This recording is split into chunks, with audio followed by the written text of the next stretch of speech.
भले ही बाबा साहेब मानते थे कि शिक्षा से जातिगत असमानता दूर हो सकती है, लेकिन क्या हो जब दलितों को शिक्षित होने से ही रोक दिया जाए, उन्हें इतना प्रताड़ित किया जाए कि वो मजबूरी में पढ़ाई ही छोड़ दें या आत्महत्या जैसा कोई कदम उठा ले।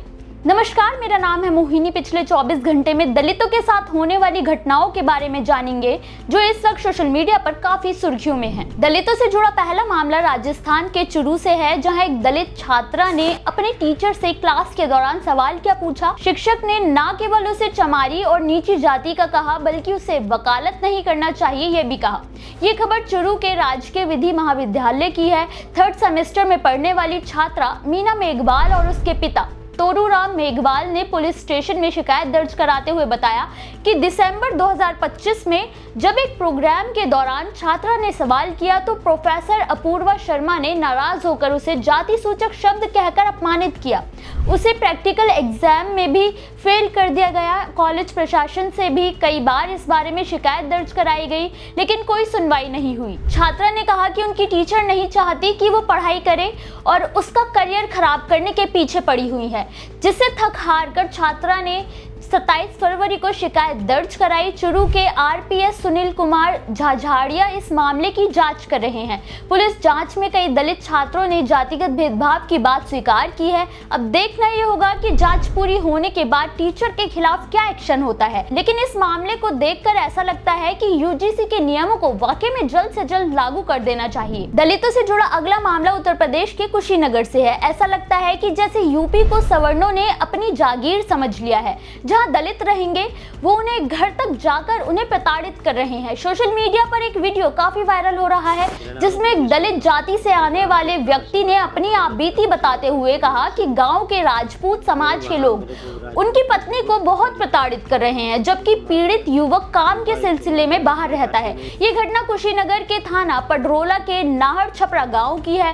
पीड़ित ब्रजेश प्रसाद गौतम ने एक वीडियो जारी कर भीम आर्मी चीफ चंद्रशेखर आजाद से अपने परिवार के लिए मदद की गुहार लगाते हुए कहा कि राजपूतों के डर से उसकी पत्नी और बच्चे छिपे हुए हैं, उन्हें रात भर पीटने के लिए खोजा गया है। उन्होंने भीम आर्मी से प्रार्थना की कि जल्द से जल्द उनकी मदद की जाए, नहीं तो उन्हें अपने ही घर को छोड़कर विस्थापन करना होगा। अब देखना यह होगा कि भीम आर्मी चीफ कैसे इस पीड़ित की समस्या का समाधान करेंगे। दलितों से जुड़ा अगला मामला यूपी के ही कासगंज से है, जहां एक 10वीं में पढ़ने वाले छात्र ने पंचशील झंडे के अपमान के खिलाफ आवाज क्या उठाई थी, उसे दिन दहाड़े गोलियों से भून दिया गया। ये घटना कासगंज के बाबूपुर खुशकुरी के सार्वजनिक इंटर कॉलेज की है। 15 साल के नाबालिग छात्र अतुल शाक्य 10वीं की परीक्षा देकर बाहर निकला था, लेकिन तभी कुछ दबंगों ने उस पर ताबड़तोड़ 5 गोलियां चला दी।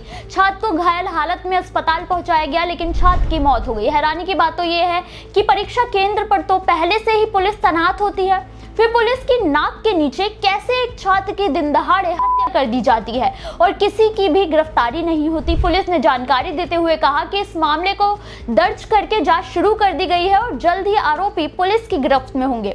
हैरानी की बात तो यह है कि इस घटना के कई दिन होने के बाद भी पुलिस ने एक भी आरोपी की धरपकड़ नहीं की है। दलितों के खिलाफ इस तरह से दिन दहाड़े होने वाले अपराधों को देखकर लगता है कि अब दलित छात्रों को शिक्षा लेना भी बंद करना होगा। दलितों से जुड़ा अगला मामला यूपी के इलाहाबाद हाई कोर्ट से जुड़ा हुआ है। कोर्ट ने दलित उत्पीड़न के दायरे तय करते हुए ऐलान किया है कि किसी को उसके पेशे के आधार पर पुकारना कोई जानबूझकर किया गया अपमान नहीं माना जाएगा।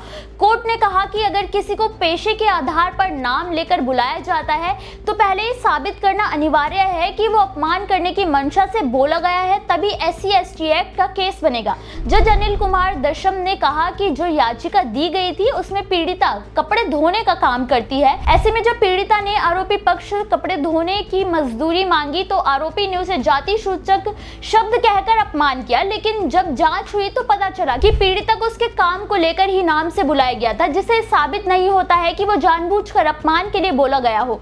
कोर्ट ने SC/ST एक्ट की धाराओं को आंशिक रूप से निरस्त करते हुए केवल गाली गलौज, धमकी और मजदूरी न देने की धाराओं को लगाकर इस मामले में आगे बढ़ने का आदेश दिया है। हाईकोर्ट का ये फैसला आपको कहां तक सही लगता है, हमें कमेंट करके जरूर बताएं। दलितों से जुड़ा अगला मामला राजस्थान के दौसा का है, जहां दो अलग अलग समाज के लड़के लड़की ने लव मैरिज क्या करी, गांव के जातिवादी लोगों की आंखों में कीले चुभने लगी। दरअसल दौसा जिले में मीणा समाज की लड़की सुनीता मीणा और बैरवा समाज का लड़का सुनील बैरवा ने घर वालों के खिलाफ भागकर लव मैरिज कर ली, जिसके बाद से मीणा समाज के पंच पटेल बैरवा समाज के लोगों पर लगातार दबाव बना रहे हैं। उन्हें धमकियां दे रहे हैं कि अगर लड़का लड़की वापस नहीं आए तो उन्हें नहीं सौंपा गया तो सुनील के परिवार को सरेआम खंबे से बांध दिया जाएगा। मीणा समाज के लोगों का दबाव लगातार बढ़ रहा है, जिससे सुनील का पूरा परिवार बुरी तरह से डरा हुआ है।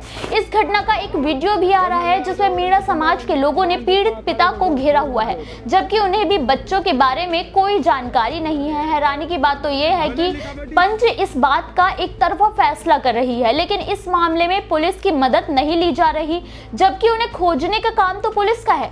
पुलिस को इस मामले से दूर रखना केवल इसी बात का इशारा करता है कि कुछ लोग अपनी जातिगत कुंठा को शांत करने के लिए निर्दोषों को प्रताड़ित करने से बाज नहीं आते हैं। अब देखना यह होगा कि इस वीडियो के सामने आने के बाद पुलिस का क्या एक्शन होता है, या वो अब भी किसी बड़े हादसे का होने का इंतजार कर रही है। दलितों से जुड़ी इन घटनाओं पर आपकी क्या राय है, हमें कमेंट करके जरूर बताएं।